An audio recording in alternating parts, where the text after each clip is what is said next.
जम्मू कश्मीर में जिन 28 लोगों को आतंकवादियों ने मौत के घाट उतार दिया, क्या उनकी गलती ये थी कि वो हिंदू थे? अगर मुसलमान होते तो क्या बच जाते? ये सवाल आज बहुत सारे लोगों के दिल में गूंज रहा है।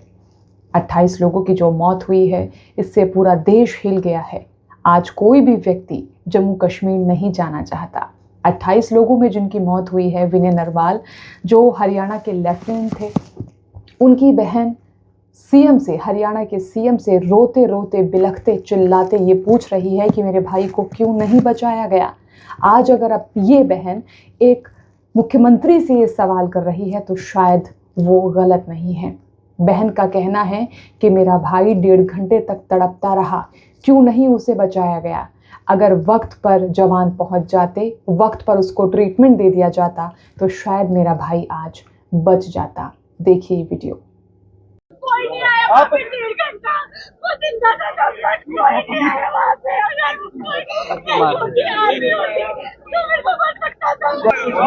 I want them dead। जिन्होंने मेरे भाई को मारा, मुझे वो dead चाहिए। आज भले ही बीजेपी इन तमाम बातों से पल्ला झाड़े, बीजेपी बेशक जवाब न देना चाहे, लेकिन ये बात पूरी तरह सच है।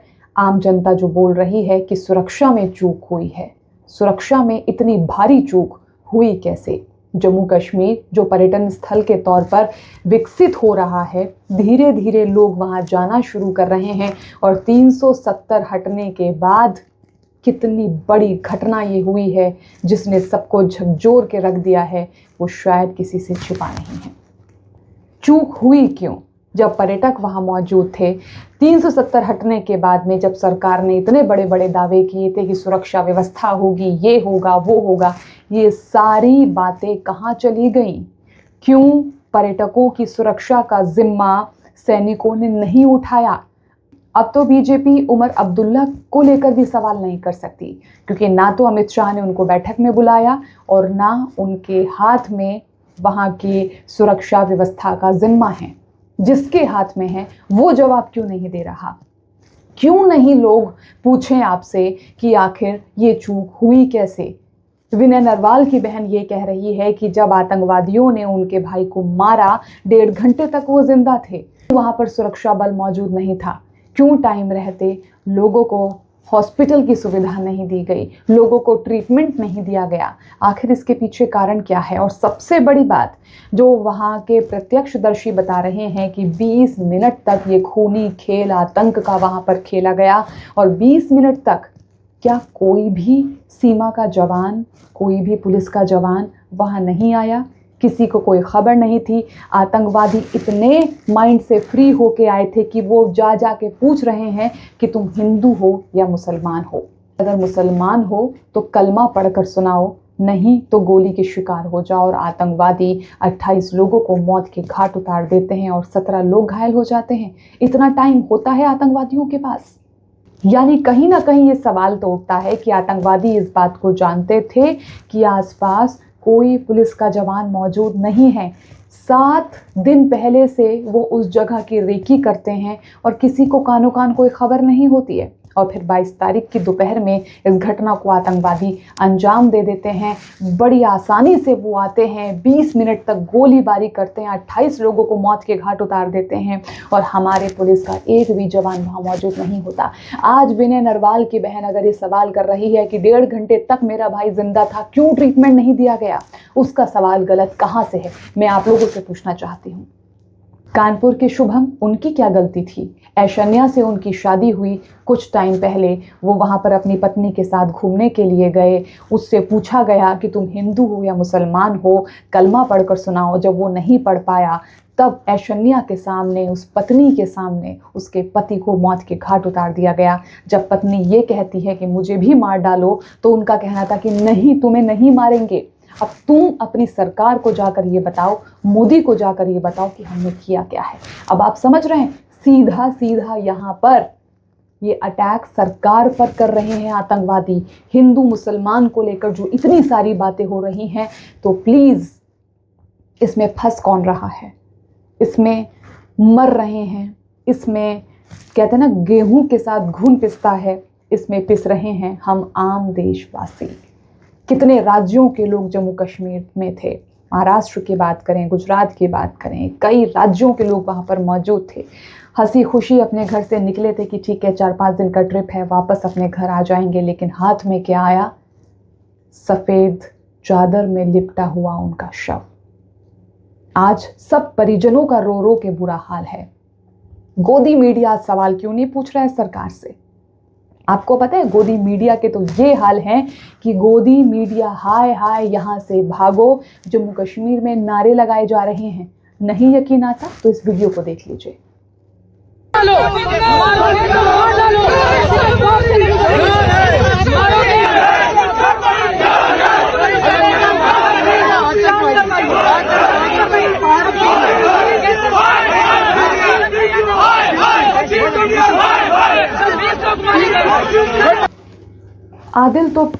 आदिल तो पहलगाम से ही था, उसकी भी हत्या कर दी आतंकवादियों ने, क्योंकि वो आतंकवादियों को समझा रहा था कि भाई ये तो टूरिस्ट हैं, इनको क्यों परेशान कर रहे हो। वो वहाँ पर घोड़ा खच्चर चलाता था, लेकिन जब वो लोगों का बचाव कर रहा था, आतंकवादियों ने उसको भी नहीं बख्शा और उसको भी मौत के घाट उतार दिया। बार बार सवाल यही आ रहा है कि सुरक्षा में इतनी बड़ी लापरवाही हुई कैसे, इतनी बड़ी सेंध लगी कैसे? क्योंकि आप खुद सोचिए, कुछ टाइम के बाद तो अमरनाथ की यात्रा भी शुरू होने वाली है और पहलगांव वही स्थान है जहां से अमरनाथ के यात्री पैदल यात्रा करने के बारे में सोचते हैं। पहला पड़ाव है वो अमरनाथ यात्रा का। अब सोचिए, अमरनाथ यात्रा अगर शुरू हो जाती, हालांकि एक इंसान का भी मरना बहुत बड़ी बात होती है, तब जत्थे के जत्थे थे, कितने सैकड़ों आदमी तब वहाँ पर मौजूद होते, कितने सारे लोग जाते। तो आतंकवादी मंसूबों को सरकार कामयाब क्यों होने दे रही है? जब आपने सुरक्षा के वादे किए थे, क्यों वो वादे पूरे नहीं हो पा रहे हैं?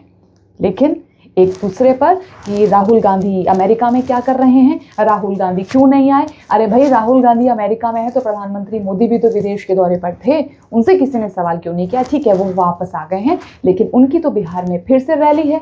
अब बिहार में प्रधानमंत्री का गुस्से वाला आक्रामक रूप दिखेगा। ये गोदी मीडिया की आजकल हेडलाइन है।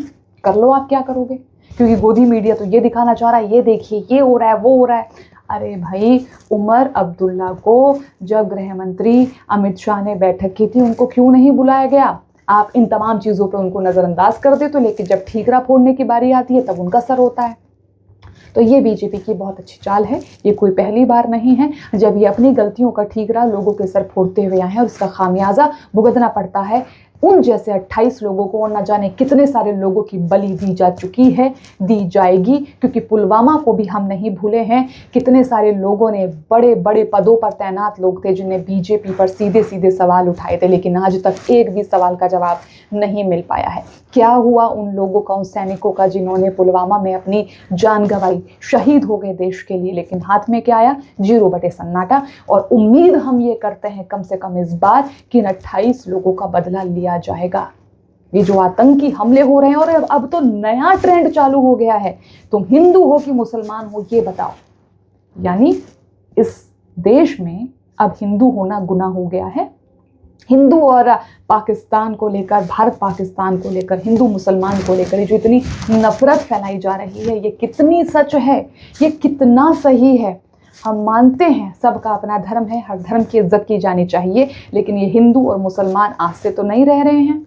जब से भारत पाकिस्तान का बंटवारा हुआ है, भारत में कितने मुसलमान हैं, तब इतनी ज़्यादा मन में कड़वाहट तो कभी नहीं थी। लेकिन अब ऐसा क्या हो गया?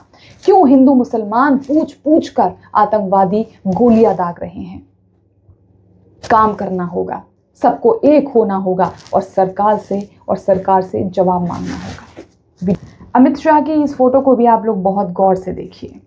ये लोगों को श्रद्धांजलि अर्पित करने जा रहे हैं, लेकिन यहाँ पर हमारे गृह मंत्री जी के लिए रेड कारपेट बिछा दिया जाता है कि न जाने कितना बड़ा काम करने के लिए जा रहे हैं। क्या रेड कारपेट बिछाना उचित था? क्या ये मौका था जब ये लाल कालीन चमकता दमकता हुआ बिछाना चाहिए था? क्या ये वाकई में मौका दस्तूर था? इस बात का जवाब तो आप लोग कमेंट में ही दीजिए। यहाँ पर एक सवाल और उठता है, 19 अप्रैल को प्रधानमंत्री जम्मू जाने वाले थे, वो अलग बात है, नहीं गए, लेकिन सुरक्षा व्यवस्था तो दुरुस्त हुई ही होगी। ये जो हमारी खुफिया तंत्र है, इनको भी अलर्ट किया गया होगा, तो क्या तब किसी को एक कानो कान खबर नहीं लगी कि ये घटना होने वाली है? अगर नहीं लगी तो इतनी बड़ी चूक कैसे हुई? खुफिया तंत्र, हमारे पुलिस के जवान, इतनी पुलिस प्रशासन, किसी को कोई जानकारी नहीं थी। राजनाथ सिंह ये कहते हैं कि जिन आतंकियों ने इन घटना को अंजाम दिया और जिन लोगों ने आतंकियों का साथ दिया उनको बख्शा नहीं दिया जाएगा।